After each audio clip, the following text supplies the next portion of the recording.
Good evening to all of you dear students. कैसे हैं आप सभी? उम्मीद करता हूं कि बिल्कुल ज़बरदस्त होंगे और मौज में बिल्कुल पढ़ाई कर रहे होंगे। ज़बरदस्त कॉन्सेप्ट हमारे इस प्यारे से चैनल पर पढ़ाई कर रहे होंगे। और प्रीवियस क्लास में आप सभी ने पढ़ा था कि मैंने अपना सेशन यहीं पे कंप्लीट किया था कि एम्पियर का मॉडिफाइड हमें रूप पढ़ना है, एम्पियर का मैक्सवेल समीकरण पढ़ना है। तो इस क्लास में हम शुभारंभ करेंगे विस्थापन धारा से। आज के क्लास में हमारा पहला कॉन्सेप्ट होगा विस्थापन धारा के बारे में पढ़ना, और फिर हम लोग एम्पियर का सर्किटल लॉ जो मिक्स फॉर्म है, मतलब एम्पियर मैक्सवेल समीकरण, इसके बारे में पढ़ने वाले हैं। तो चलिए फिर सेशन को स्टार्ट करते हैं बिना टाइम को वेस्ट किए। पहला टॉपिक हम लोग रखते हैं, बेस रखते हैं डिस्प्लेसमेंट करंट का, विस्थापन धारा का। ठीक है, कॉन्सेप्ट बेटा वहीं से हमारा लिंक हो चुका है, बस सिर्फ समझ की देरी है। अगर आपने समझ डेवलप कर लिया, कॉन्सेप्ट बिल्डअप कर लिया, तो समझना बहुत इजी हो जाएगा, कॉन्सेप्ट्स को पकड़ना बहुत इजी हो जाएगा। चलिए देखिए, अब आपको यहाँ पे बताते हैं। देखो हुआ क्या था कि हमने प्रीवियस क्लास में यही कहा था कि मैग्नेटिक फील्ड बी अगर बदल रहा है, मैग्नेटिक फील्ड बी अगर बदल रहा है, चुंबकीय क्षेत्र बदल रहा है, तो इसके कारण कहीं ना कहीं धारा आ जाएगी, क्योंकि फैराडे साहब का लॉ, चुंबकीय क्षेत्र बदलेगा तो धारा आएगी। और धारा का, ये धारा कौन सी है? प्रेरित धारा। मैं ये भी लिख दूं, कंफ्यूजन नहीं होना चाहिए। प्रेरित धारा, क्योंकि याद होगा चुंबकीय क्षेत्र के बदलने से जो धारा उत्पन्न होती है वो प्रेरित धारा होता है। और कहीं ना कहीं अगर ये प्रेरित धारा है तो इसका जुड़ाव किससे होगा? विद्युत क्षेत्र से। इसका जुड़ाव किससे होगा? विद्युत क्षेत्र से। अरे भैया, कहीं ना कहीं चार्ज मूव कर रहा है ना, करंट के कारण चार्ज मूव कर रहा है, और अगर चार्ज मूव कर रहा है तो वो इलेक्ट्रिक फील्ड से ही तो रिलेशन बनाएगा कि किसी और से बना लेगा। ठीक, तो ये बातें बोला था फैराडे साहब ने, और मैक्सवेल साहब ने इसका अपोजिट सोचा। मैक्सवेल साहब ने इसका अपोजिट सोचा। तो चलिए देखिए मैक्सवेल साहब ने क्या कहा। मैक्सवेल साहब ने कहा कि अगर हम लोग विद्युत क्षेत्र को बदलते हैं, ये उल्टा कॉन्सेप्ट, विद्युत क्षेत्र को बदलते हैं तो एक नई धारा उत्पन्न होगी, एक नई धारा उत्पन्न होगी। अगर हम लोग विद्युत क्षेत्र को परिवर्तित करते हैं तो एक नई धारा उत्पन्न होगी, और ये नई धारा के कारण जो चुंबकीय क्षेत्र दिखाई देगा वही चुंबकीय क्षेत्र हमें कैपेसिटर के भीतर दिख रहा था। मतलब मैक्सवेल साहब की यही थिंकिंग थी, मैक्सवेल साहब की यही थिंकिंग थी कि जो आप कह रहे हो कि इलेक्ट्रिक फील्ड को अगर बदलें तो नई धारा उत्पन्न होना चाहिए, और अगर ये धारा उत्पन्न हो गई है तो चुंबकीय क्षेत्र हमें दिखाई देगा। तो बेटा इसी धारा का नाम है विस्थापन धारा। मतलब अभी डेफिनेशन पे नहीं गया हूं, अकॉर्डिंग टू मैक्सवेल इन्होंने यही कहा था कि जब विद्युत क्षेत्र परिवर्ती हो और उस शर्त में जो धारा उत्पन्न होगा, और यही धारा एक विद्युत क्षेत्र क्रिएट करेगा इनसाइड अ कैपेसिटर, और वही मैग्नेटिक फील्ड हमें दिखाई देता है। तो अगर हम परिभाषा की बात करें, अगर हम एक लाइन में परिभाषा की बात करें, अगर हम एक लाइन में परिभाषा की बात करें बेटा, तो विस्थापन धारा को ऐसे लिखते हैं फॉर्मूला वे में।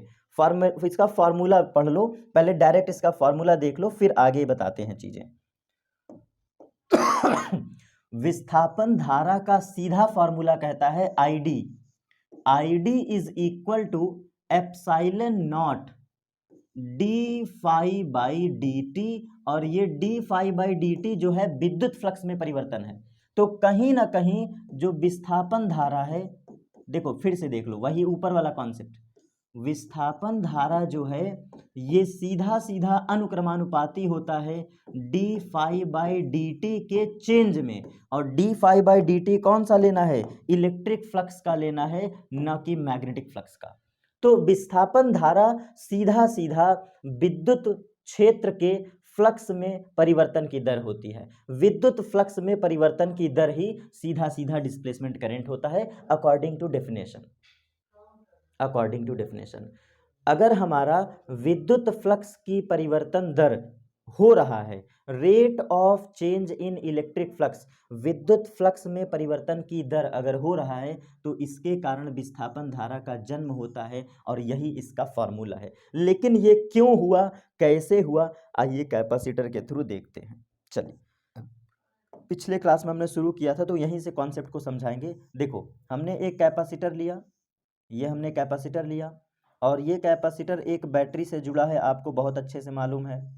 ये कैपेसिटर एक बैटरी से जुड़ा हुआ है, ये हमने बैटरी से जोड़ दिया, बैटरी का वोल्टेज V है। और अब देखो होगा क्या, जब हम इसको बैटरी से कनेक्ट करेंगे तो आप जरा यहाँ पे नया कॉन्सेप्ट फील करना। जब यहाँ पे कंडक्शनल करंट IC जा रहा है, जब यहाँ पे कंडक्शनल करंट IC जा रहा है तो धीरे धीरे चार्ज होगा ना कैपेसिटर। पहले एक प्रोटॉन, फिर एक प्रोटॉन, फिर एक प्रोटॉन, फिर एक प्रोटॉन, फिर एक प्रोटॉन। आप मुझे बताओ कैपेसिटर एक बारगी तो ऐसे चार्ज हो नहीं जाएगा। संधारित्र हमारा एक बार में तो ऐसे चार्ज हो ना जाएगा बूस्ट होकर के। एक प्लस आएगा तो यहाँ पे इंड्यूस्ड एक माइनस, फिर दूसरा प्लस आएगा तो दूसरा इंड्यूस्ड माइनस, यहाँ तीसरा प्लस आएगा फिर तीसरा माइनस, फिर चौथा प्लस फिर चौथा माइनस, पांचवा प्लस पांचवा माइनस। तो कहीं ना कहीं हम कह सकते हैं कि जब एक आवेश आया तो विद्युत क्षेत्र कम होगा, जब दूसरा आवेश आया तो विद्युत क्षेत्र बढ़ गया, जब तीसरा आवेश आया तो विद्युत क्षेत्र बढ़ गया, जब चौथा आवेश आया तो विद्युत क्षेत्र और बढ़ गया, पांचवा आवेश आया तो और बढ़ गया। तो कहीं ना कहीं मैक्सवेल का नियम सही था। यहाँ पे चेंजिंग इलेक्ट्रिक फील्ड है inside a capacitor, inside a capacitor समय के साथ परिवर्ती विद्युत क्षेत्र है, जो कि सच है। जब एक धनावेश है तो एक ऋणावेश, कम चुंबकीय कम विद्युत क्षेत्र, फिर दूसरा धनावेश दूसरा ऋणावेश, फिर तीसरा धनावेश फिर तीसरा ऋणावेश, फिर चौथा धनावेश फिर चौथा ऋणावेश। मैक्सवेल साहब ने यही जवाब दिया कि जब हम धीरे धीरे इस संधारित्र के प्लेट पे एक एक आवेश आ रहा है, क्योंकि एक बारगी तो कैपेसिटर चार्ज हो नहीं जाएगा। जब एक धनावेश आएगा एक ऋणावेश तो कम विद्युत क्षेत्र, फिर दूसरा धनावेश फिर दूसरा ऋणावेश, तीसरा धनावेश तीसरा ऋणावेश। तो कहीं ना कहीं हम ये कह सकते हैं, कहीं ना कहीं हम ये कह सकते हैं कि धीरे धीरे धीरे धीरे आवेश की मात्रा बढ़ रही है।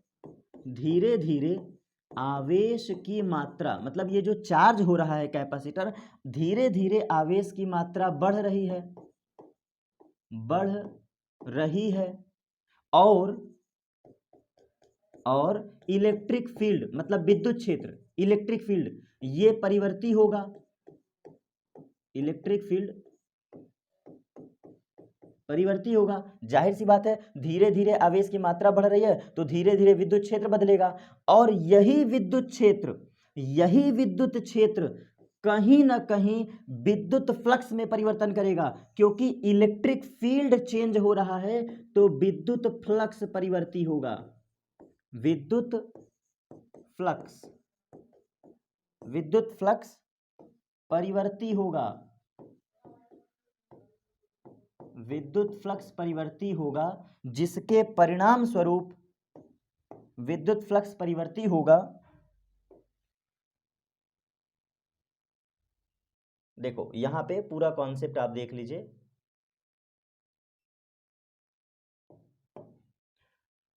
विद्युत फ्लक्स परिवर्ती होगा जिसके परिणाम स्वरूप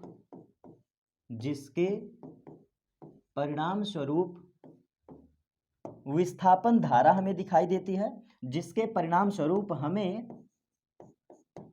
विस्थापन धारा प्राप्त होती है। क्योंकि जाहिर सी बात है, विद्युत फ्लक्स लगातार बदल रहा है, विद्युत क्षेत्र लगातार बदल रहा है, तो इसी का रिजल्ट हो सकता है कि विस्थापन धारा हमें मिल रही है इनसाइड अ कैपेसिटर, जो कि चुंबकीय क्षेत्र बनाए रखती है, जो कि कैपेसिटर के भीतर चुंबकीय क्षेत्र बनाए रखती है। बी का मतलब है चुंबकीय क्षेत्र बनाए रखती है।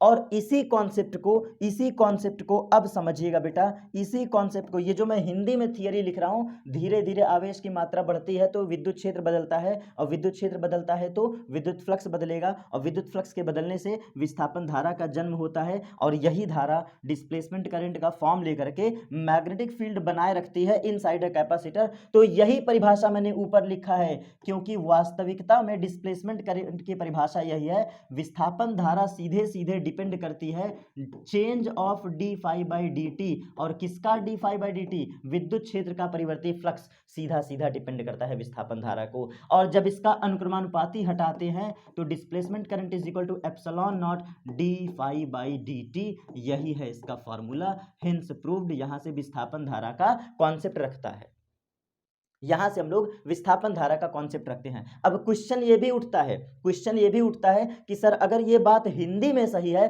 तो इसका प्रूविंग करके दिखाइए कि डिस्प्लेसमेंट करंट ऐसे कैसे आ गया। क्वेश्चन उठता है ना, सर ये तो आप हिंदी में बोले ना, तो अब इसका परिभाषा सुन लो, और डेरिवेशन सुन लो विस्थापन धारा का। ये जो बेसिक था, तो इतना बड़ा परिभाषा लिखने में थोड़ा सा आपको दिक्कत होगा। अब इसका छोटा सा मैं परिभाषा लिख देता हूं। क्या है भैया? विस्थापन करंट की परिभाषा, ठीक है, विस्थापन की धारा की परिभाषा। तो आप ये बोलोगे,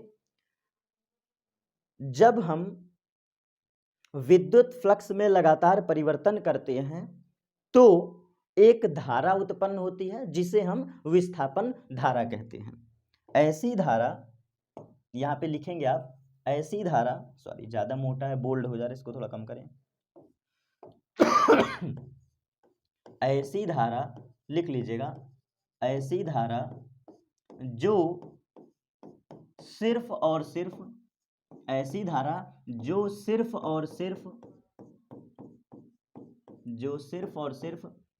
विद्युत फ्लक्स में, विद्युत फ्लक्स,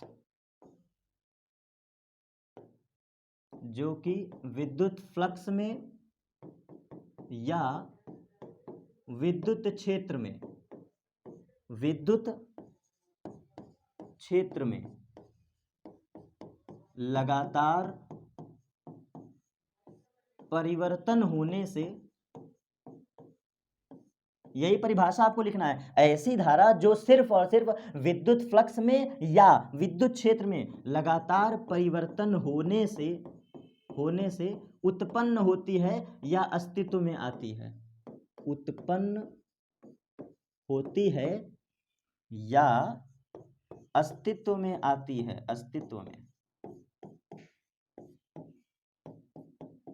आती है, इसे हम लोग कहते हैं विस्थापन धारा। और यहाँ पे आप वही प्यारा सा फॉर्मूला लिख लीजिएगा, I D is equal to epsilon not D phi by D T. और समझाने के लिए डी फाई बाई ई कर देना ताकि एग्जामिनर समझ जाए कि इलेक्ट्रिक फ्लक्स का चेंज लिया गया। तो ये हमारा परिभाषा और डेफिनेशन ये समाप्त। अब क्वेश्चन उठता है सर इसका डेरिवेशन। आइए भैया इसका 1 मिनट में इसका डेरिवेशन भी कर लिया जाए, क्योंकि बिना डेरिवेशन के तो फिर काम ही खराब हो जाएगा। तो बड़ा ध्यान से सुनिएगा, नहीं अगर ध्यान देंगे तो गड़बड़ हो सकता है, बिल्कुल लाजमी है। नहीं ध्यान देंगे तो गड़बड़ होना बिल्कुल लाजमी है। चलिए भैया, तो गड़बड़ी नहीं होना चाहिए, गड़बड़ी नहीं होना चाहिए। अब यहाँ से हम डेरिवेशन पढ़ने चल रहे हैं किसका? इस पूरे प्रूविंग का। तो आप मुझे एक बात बताना, ये हमने एक कैपेसिटर लिया, ये आपको बनाना पड़ेगा, और ये बैटरी से कनेक्ट है, plus terminal minus terminal, plus terminal minus terminal, और ये हमने जोड़ दिया एक बैटरी से V वोल्टेज की।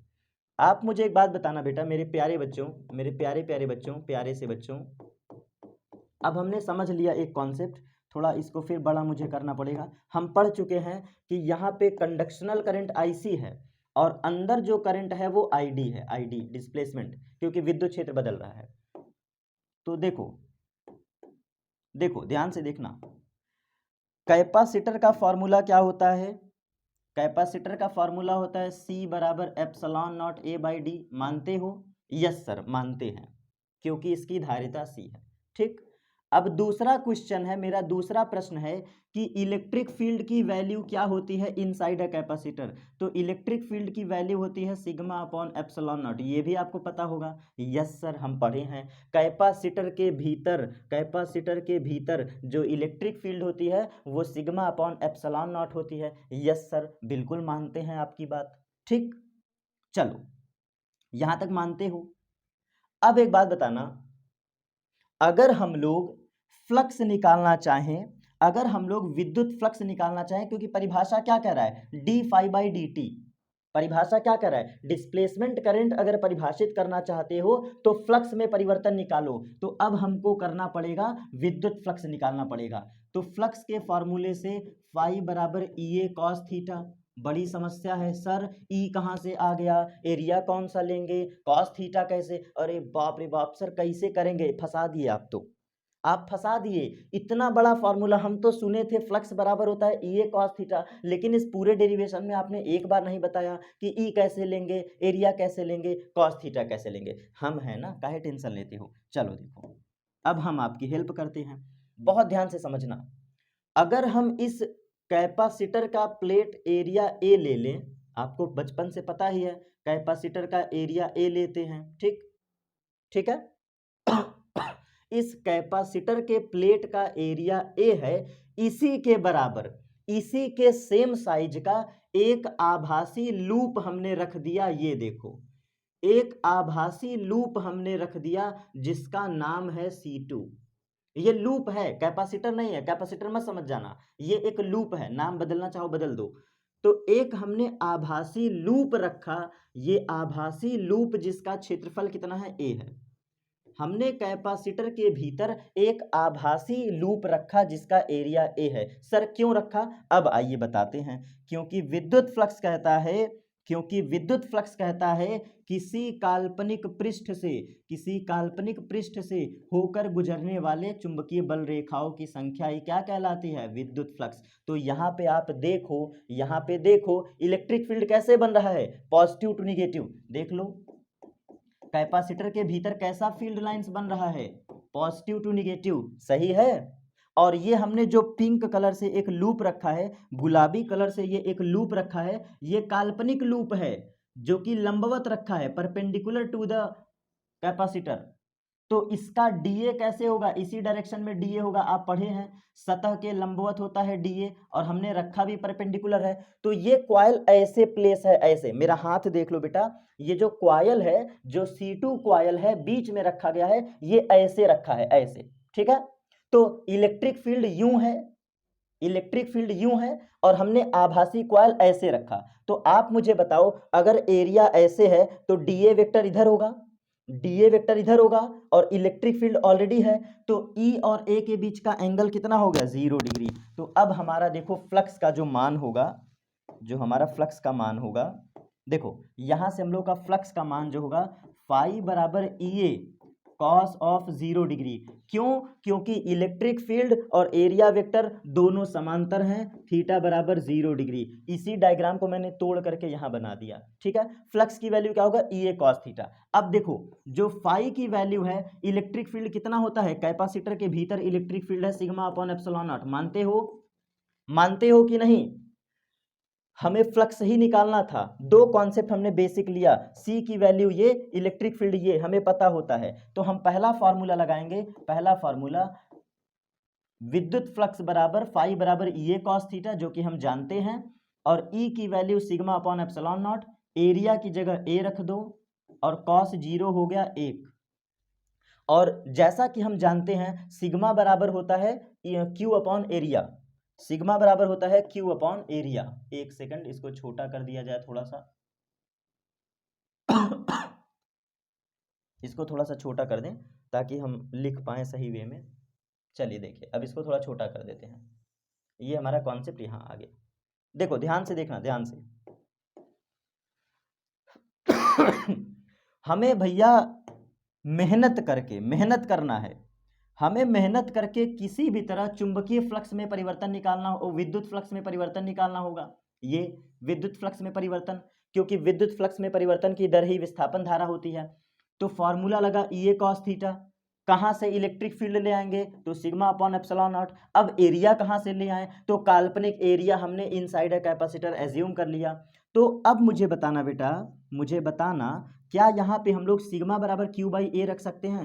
तो नेक्स्ट फॉर्मूला फाई का हो जाएगा Q डिवाइड बाई एरिया, यही तो होगा, phi equal to Q divide by area, और ये है एप्सिलॉन नॉट, और इसके बगल में गुणा है A, मल्टीप्लाई है A। तो यार ये तो कट गया, एरिया से एरिया कट गया। अरे हाँ सर, ये तो कट गया, एरिया से एरिया क्या हुआ, कट गया। सर कैसे कट गया, क्योंकि लूप का क्षेत्रफल और कैपेसिटर का क्षेत्रफल हमने सेम माना है, इसलिए एरिया कट गया। तो फ्लक्स का जो मान आया वो कहीं ना कहीं Q अपॉन एप्सिलॉन नॉट, ये तो गॉस थ्योरम है, गॉस की प्रमेय आ गया। अरे हाँ सर, ये तो गॉस की प्रमेय आ गया। अब आपको राज की बात बताएं, राज की बात बताएं, मैंने जानबूझ के नहीं बोला था। अगर हम चाहते तो डायरेक्ट निकाल सकते थे गॉस थ्योरम से फाई बराबर Q अपॉन एप्सिलॉन नॉट। और तुम पढ़ के बैठे हो बेटा, तुम नहीं पढ़े हो क्या कि गॉस की प्रमेय चुंबकीय फ्लक्स फाई बराबर Q बाई एप्सिलॉन नॉट, यही तो होता है। हम डायरेक्ट यूज कर सकते थे ना, लेकिन क्यों नहीं किया हमने, वजह सुनना क्यों नहीं किया। हमेशा मदर फॉर्मूला लगाया करो, हमेशा मदर इक्वेशन से सवाल सॉल्व किया करो, ताकि तुमको बेसिक क्लियर हो। फाई बराबर ई ए कॉस थीटा हम जानते हैं, इलेक्ट्रिक फील्ड की जगह sigma upon epsilon not, area की जरूरत थी, एरिया मान लिए, और जब सिग्मा की जगह क्यू अपॉन एरिया रखे तो एरिया एरिया कट गया, हमारा फाइनल रिलेशन गॉस की प्रमेय आ गया। इसका मतलब एक नया फैक्ट यहाँ पे आप लिख सकते हो, विस्थापन धारा का अध्ययन करते समय गॉस की प्रमेय भी बीच में आएगा।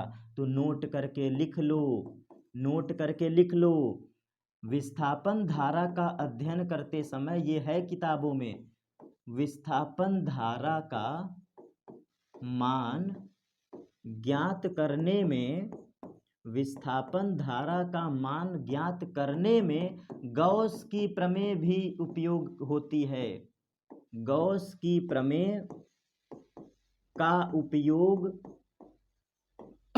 भी होता है।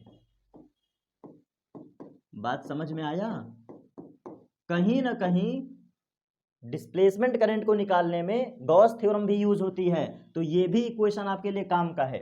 अब हम लोग क्या करेंगे, इस ऊपर वाले रिलेशन को समय के साथ डिफरेंशिएट कर दो। सर क्यों, अभी आंसर खत्म नहीं हुआ, बस एक लाइन करूंगा आंसर आ गया। हमारा रिलेशन है फाई बराबर फाई बराबर जो आंसर आया है Q बाई टी, यही तो आया है, Q अपॉन एप्सिलॉन नॉट, ये आया है। हमारा जो सॉल्व करने पे आंसर आया, एरिया एरिया कट गया, विद्युत क्षेत्र रखे सिग्मा अपन एप्सिलॉन नॉट, बचा क्या, Q बाई एप्सिलॉन नॉट। अब दिमाग का यूज करो बेटा, मेरे प्यारे बच्चों, दिमाग का यूज करो। ये पूरा प्रोसेस जो पढ़ रहे थे, ये वाला जो सिस्टम था, ये वाला जो सिस्टम था, देखो ये वाला जो सिस्टम था, यहाँ पे समय के साथ आवेश परिवर्ती है ना, समय के साथ आवेश बदल रहा था ना, याद करो बोला हूँ शुरू में ही, धीरे धीरे आवेश की मात्रा बढ़ती है तो विद्युत क्षेत्र बढ़ता है। तो कहीं ना कहीं समय के साथ जो है विद्युत क्षेत्र बदल रहा है। तो हम यहाँ पे करेंगे क्या, समय के सापेक्ष अवकलन करने पर, बहुत ही छोटे समय के सापेक्ष अवकलन करने पर, इस एबव रिलेशन को समय के सापेक्ष अवकलन करने पर, अवकलन करना है समय के सापेक्ष अवकलन करने पे, जैसे अवकलन करेंगे नई स्लाइड में देख लो, d phi by D t that is equal to 1 upon epsilon naught, और ये बन गया d q by D t. देख लो भैया, एक रत्ती भी डाउट हो, ये देखो क्या लिखा है, एबब रिलेशन को डिफरेंशिएट करना है, अवकलन करना है समय के सापेक्ष, तो ये D phi by D t हो जाएगा। यस सर, ये देखो, सॉरी ये देखो d phi by D T, ये D phi by D T, और जब एप्साइलन नॉट को देखोगे तो नियत है, तो किसका समाकल अवकलन होगा, D q by D T, ये देखो D q by D T. और जैसा कि हम जानते हैं D q by D T he displacement current है, तो ये आई डी हो गया, क्योंकि फ्लक्स में परिवर्तन के कारण उत्पन्न हो रहा है। तो D q by D T एक धारा नाम दोगे ना, D q by D T धारा का नाम दोगे, तो इसी धारा को आई डी कहते हैं, बराबर ये D phi by D T क्या हो गया, ये D phi by D T क्या हो गया, चेंज इन फ्लक्स, ये क्या हो गया, D phi by D T, ये चेंज इन इलेक्ट्रिक फ्लक्स है। और एप्साइलन नॉट कहाँ हो गया, क्रॉस मल्टीप्लाई, तो ये देखो क्रॉस मल्टीप्लाई हो गया। इसी रिलेशन को बेटा कहते हैं विस्थापन धारा का डेरिवेशन। तो यहाँ पे हमारा रिलेशन प्रूव हो गया, हेंस प्रूव्ड, हेंस प्रूव्ड। यही था विस्थापन धारा का कॉन्सेप्ट। अब कैसे समझेंगे, तो आप सबसे पहले कहोगे समीकरण 1 के अनुसार, ये है समीकरण 1, ठीक है। समीकरण 1 में विद्युत फ्लक्स निकालने पर फाई बराबर ये कॉस थीटा, फिर हमारा ये हो गया। फिर इस गॉस की प्रमेय को इक्वेशन नंबर 2 कहोगे, ठीक है। गॉस की प्रमेय से हम लिख सकते थे डायरेक्टली। और फिर कहोगे समीकरण 2 को समय के सापेक्ष अवकलन करने पर, तो ये हमारा आंसर आ जाएगा समीकरण नंबर 3। और समीकरण 3 ही हमारी क्या है, विस्थापन धारा है। तो अब यहां से आप क्लियर कह सकते हो, अकॉर्डिंग टू परिभाषा विद्युत फ्लक्स में परिवर्तन एक नई धारा को जन्म देती है और उस नई धारा का नाम है विस्थापन धारा, ठीक है। और अब मुझे मेरे प्यारे बच्चों बताना, हम लोग modified form of ampere circuital law पढ़ने वाले हैं। तो अब हमारा जो मॉडिफाइड रूप होगा, आओ देखो, modified form of ampere and Maxwell law. देखो अब हमारा नेक्स्ट टॉपिक, नेक्स्ट कॉन्सेप्ट, विस्थापन धारा खत्म, अब modified form of ampere plus Maxwell law. तो यहां पे कैसे बोलेंगे, आ जाओ देखो, अब यहां पे कैसे बोलेंगे, पूरा परिभाषा ध्यान से देखना, पूरा परिभाषा ध्यान से देखना। जैसा कि हम जानते हैं, ये एक कैपेसिटर हमने लिया और इसको हाई वोल्टेज बैटरी, मतलब अच्छे खासे बैटरी से जोड़ा गया है, जिसका वोल्टेज V है, और कहीं ना कहीं इस पे धनावेश आ जाता है, धनावेश, और यहाँ पे कहीं ना कहीं ऋणावेश आ जाता है। और इसके कारण ये है IC की वैल्यू, कंडक्शनल करंट, और इनसाइड अ कैपेसिटर जो कि इनविजिबल है, दैट इज डिस्प्लेसमेंट करंट। और जब हम लोग कंपास रखते हैं तो यहां भी डेविएशन होगा, यहां भी डेविएशन होगा, यहां भी डेविएशन होगा, और यहां भी डेविएशन होगा। और जब इनसाइड जाते हैं तो यहां भी डेविएशन दिखाई देता है, यहां भी डेविएशन दिखाई देता है ड्यू टू डिस्प्लेसमेंट करंट। तो हम लोग कह सकते हैं कि माना, अब यहां पे आप सुधार समझिएगा, माना एक लूप आभासी, जो कि C1 है, C1, या चलो P कर देते हैं, क्या बार बार नाम ही बदल देते हैं, कंफ्यूजन ना हो। माना एक आभासी लूप है, एक आभासी पाथ है P, जो कि कहां रखा है, संधारित्र के बाहर। माना एक लूप आभासी जो कि P है, इसे संधारित्र के बाहर रखते हैं, संधारित्र के बाहर रखते हैं, बाहर, पूरा अब जवाब देखना, इसे संधारित्र के बाहर रखते हैं, तो एम्पियर के परिपथीय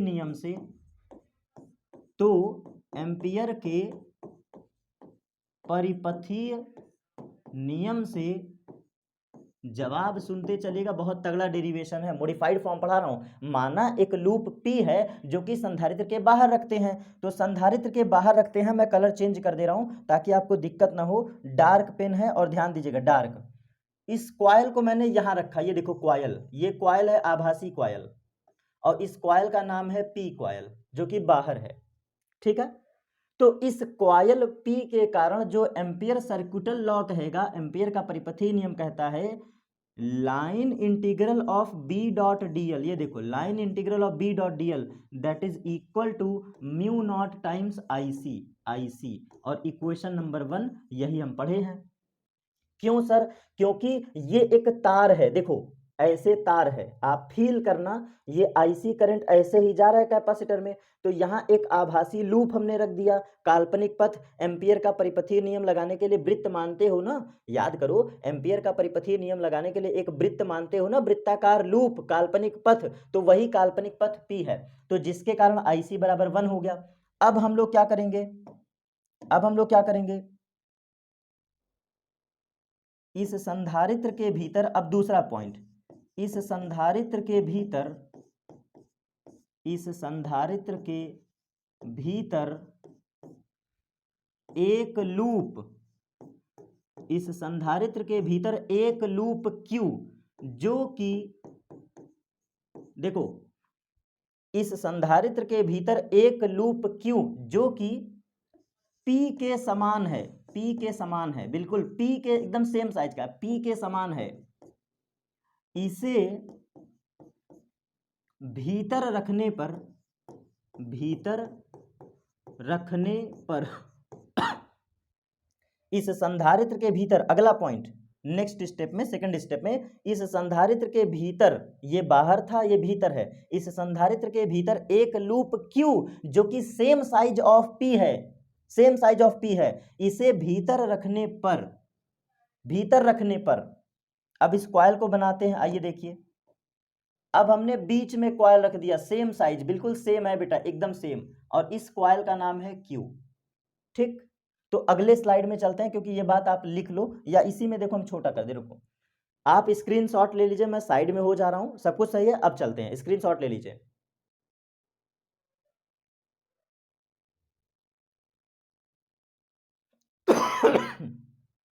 चलो देखो, भीतर रखने पर पुनः एम्पियर के परिपथीय नियम से, पुनः एम्पियर के परिपथीय नियम से हम कहेंगे B line integral of DL that is equal to mu not times 0। This is equation number 2। सब्र करो सब्र करो, अभी बता रहा हूं, रुक जाओ। इस संधारित्र के भीतर एक लूप Q है जो कि सेम साइज की है, इसको जब भीतर रखेंगे तो B डॉट DL जो है वो क्या हो गया, शून्य, क्योंकि कंडक्शनल करंट 0 है यहाँ पे, क्योंकि यहाँ पे कंडक्शनल करंट IC क्या है, 0 है, संधारित्र के भीतर कंडक्शनल करंट की वैल्यू शून्य है।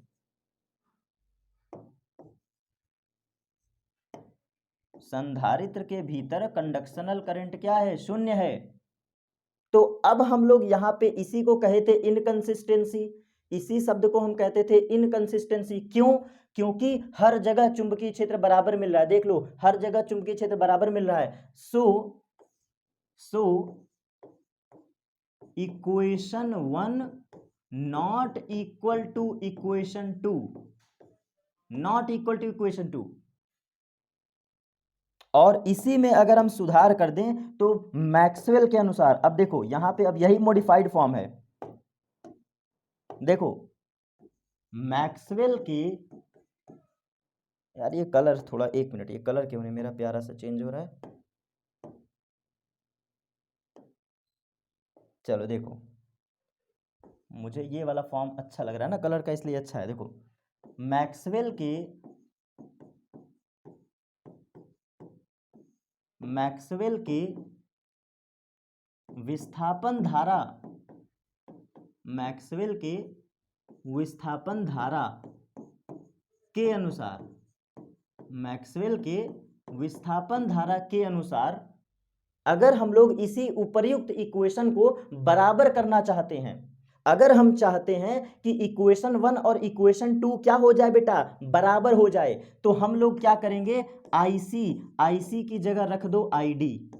मतलब अगर हम मैक्सवेल का समीकरण अप्लाई कर दें, इक्वेशन 1 और इक्वेशन 2 बिल्कुल भी इक्वल नहीं है, या पढ़ चुके हैं, एम्पियर का परिपथीय नियम फेल कर जाता है, क्योंकि यहाँ पे कंडक्शनल करंट है, यहाँ कंडक्शनल करंट नहीं है, तो इक्वेशन 1 और इक्वेशन 2 का LHS पक्ष तो बराबर है लेकिन RHS पक्ष बराबर नहीं है। तो इसी का सुधार किया गया, मैक्सवेल के विस्थापन धारा के अनुसार अगर हम लोग IC की जगह ID रख दें, IC की जगह ID डिस्प्लेसमेंट करंट रख दें, तो हमारा जो नई समीकरण बनेगी, कहीं ना कहीं हम कह सकते हैं B dot DL that is equal to mu not times ID। और अब ये जो समीकरण 3 है ये हमारा समतुल्य हो गया।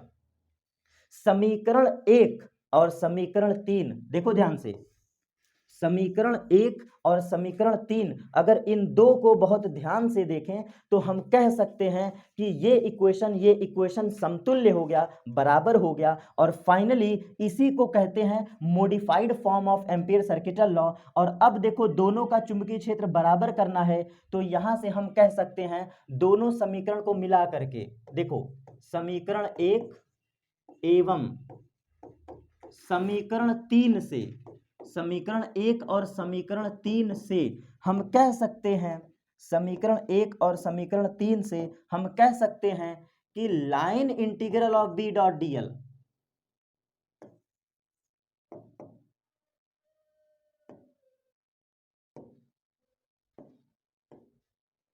हम यहां पे समीकरण 1 और समीकरण 3 से कह सकते हैं line integral of B dot DL, line integral of B dot DL that is equal to mu not, और करंट दोनों का sum IC plus ID common ले लो, तो यही है हमारा, यही कॉन्सेप्ट हमारा कहलाता है एम्पियर का और मैक्सवेल का समग्र स्वरूप, मिला करके combined form of ampere plus Maxwell law. तो ये कहां से आया? ये बेटा वही बेसिक थ्योरी है, ये वही बेसिक थ्योरी है। फ्लक्स, कुल फ्लक्स बराबर म्यू नॉट टाइम्स धारा, और फ्लक्स की जगह हम लोग क्या लिखेंगे? B dot DL that is equal to mu not अपनी जगह है, यहां दो धारा एग्जिस्टेंस में है आईसी प्लस आईडी, और ये दोनों हमने बराबर कर दिया। तो कहीं ना कहीं हम लोग समझ गए हैं कि अगर हम लोग आईसी को हटा करके आईडी पुट कर दे, आईसी बराबर आईडी, मतलब कंडक्शनल करंट का कॉन्सेप्ट हटा करके मैक्सवेल का विस्थापन धारा रख दें, तो हमें फिर से वही फ्लक्स हमें अगेन मिलने लगेगा, बी डॉट डी एल बराबर mu not I D and B dot D L बराबर mu not I C. L H S पक्ष बराबर है तो हम इसका आर एच एस पक्ष बराबर करके ये समीकरण लिख सकते हैं, और इस इक्वेशन को अगर समीकरण नंबर 4 नाम दिया जाए तो बेटा यही है ampere plus ampere plus Maxwell equation. तो ये आज का टॉपिक भी हमारा यहाँ पे फिनिश, ये आज का टॉपिक भी हमारा यहाँ पे समाप्त। विस्थापन धारा क्या है डिटेल्ड वे में समझे, और एम्पियर और मैक्सवेल का मिक्स्ड फॉर्म क्या है ये भी डेरिवेशन के साथ समझाया हूं बेटा, डेरिवेशन के साथ। अब अगले क्लास पे पढ़ेंगे कि विस्थापन धारा का आंकिक मान और कंडक्शनल करंट का आंकिक मान दोनों कैसे बराबर होते हैं। मैंने यहाँ एक लाइन लिखा है ना, देखो आईसी बराबर आईडी, ये वास्तविकता में सत्य नहीं है, मतलब देखो आईसी बराबर आईडी, ये लाइन मैंने डायरेक्ट लिख दिया है ना, आईसी बराबर आईडी। क्यों विस्थापन धारा और कंडक्शनल करंट आंकिक मान में समतुल्य होते हैं, ये डिस्कशन करेंगे अगले क्लास पे। आज का टॉपिक हमारा फिनिश होता है, मिलते हैं अपने नेक्स्ट क्लास पर पार्ट 3 पर। Thanks to all of you.